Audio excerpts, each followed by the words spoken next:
to kind of drive home the idea of visualizing, like I mentioned in Jeff's Pechacucha, is that we need to visualize to kind of understand the scope, but also to know that things are not going to happen overnight. It takes time. Anytime you change the zoning, and it's a series of things. The public entities, municipalities can make those investments within the public right-of-way, but it's really up to the private property owners to build those buildings and to do it in a character and a style that you want. In South Miami is one of our first ones. This was had a traditional grid, but we actually went and placed those build-to lines in different places. The code was organized by its street type, so there's main streets at the top, boulevard, downtown streets, residential streets. And then, and it was designed to conform to some of the existing buildings. So the 3-story building there was the first building built in 70 years because the zoning did not allow it. This one came a couple years later. The projected awning was there because to provide some shade and shelter for the folks. This was a street that was once two-way, had become one-way. Outdoor dining was not allowed, if you can imagine, in Florida, that being. So we changed it through the zoning, the outdoor dining requiring doors and windows that face the street. They re-bricked it, narrowed the street, widened the sidewalk, and voila. There's lots of other places this has been happening. In Lemont, Illinois, for their CRA. They built this building, which then provided parking to their older part of town where there was not enough public parking. So and they had, Community Redevelopment Agency. So they used TIF financing. I'll answer that later if you want. My slides are going to keep moving. Winter Springs, Florida, they could have ended up with a bunch of strip shopping centers, but the townsfolk wanted a real town. The city laid out the streets. Here's one where it wiggled a little bit, and they put a civic fountain to kind of make that civic icon. The shopping centers were rearranged to do that. Hercules, California, here they did, again, another street type code where each street had the requirements for the buildings. And this is more of a residential street called a neighborhood street.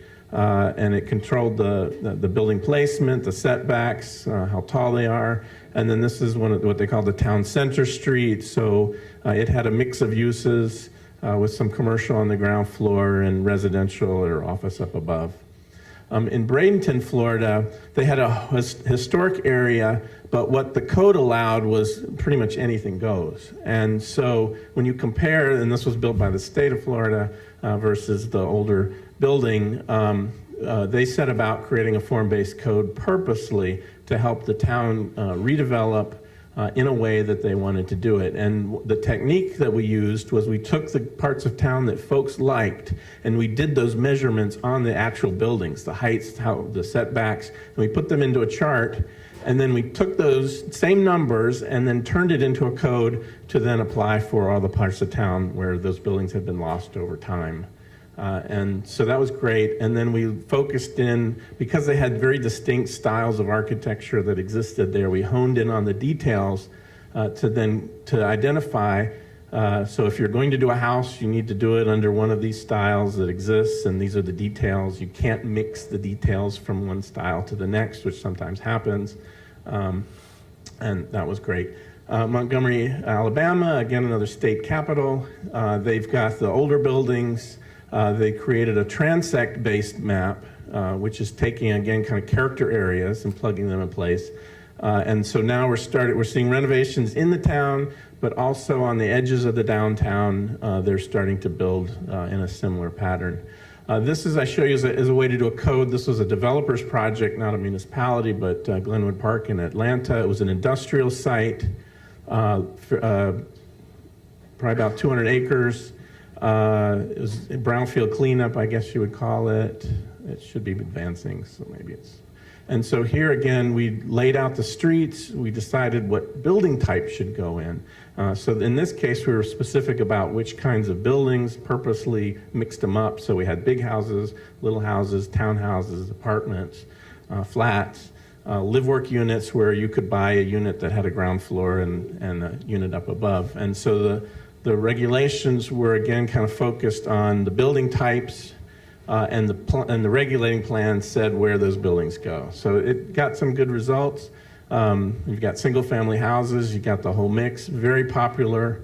It's got a great view of downtown Atlanta at night. It's off the highway. This is a more urban example, but I just wanted to show you that you can use form-based codes for very urban examples.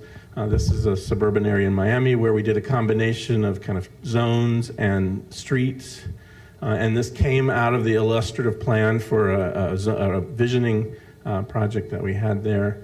And you can actually see the difference from this kind of suburban model versus the more intense model, where they were built about the same time. This one snuck in right before the code changed, and benefits from all the residences over here as well. And we were amazed at how fast this project happened, because it was going to get slower, but it has details. So this is actually a parking garage over on the right side of the view, with a liner hiding the garage. So from the street, you don't have that kind of blank facades that if you walk around the corner here, you can see an example of what you don't want to do. Not to critique.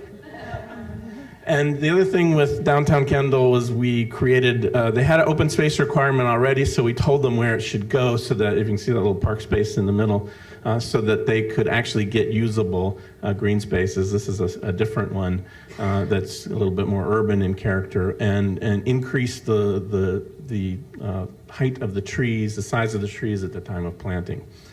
To get that canopy. And then in Bluffton, which is the exact opposite, it's a smaller little town, more like a village, nestled in the trees, and they use a form-based code, again, based on kind of character areas to recreate building types that were typical for the area and nestled them inside the trees.